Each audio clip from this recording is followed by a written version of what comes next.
মেলান্দহে সাংবাদিক নুরুল হক জঙ্গির প্রথম মৃত্যুবার্ষিকী উপলক্ষে স্মরণসভা ও দোয়া মাহফিল অনুষ্ঠিত।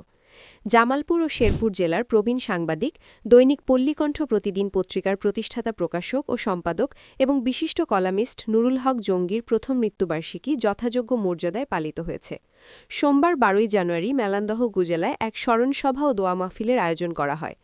দৈনিক পল্লীকণ্ঠ প্রতিদিন পরিবারের আয়োজনে অনুষ্ঠিত এই স্মরণসভায় প্রধান অতিথি হিসেবে উপস্থিত ছিলেন সাবেক শিক্ষা প্রতিমন্ত্রী ও বিএনপি নেতা জনাব একেএম এহসানুল হক মিলন।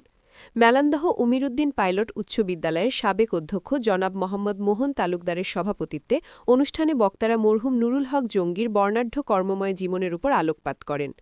বীর মুক্তিযোদ্ধা আলহাজ কিসমত পাশা বলেন, নুরুল হক জঙ্গি ছিলেন একজন নির্ভীক সাংবাদিক এবং নীতিবান মানুষ। তার লেখনী ও সামাজিক কার্যক্রম অঞ্চলের মানুষের কাছে তাকে স্মরণীয় করে রাখবে।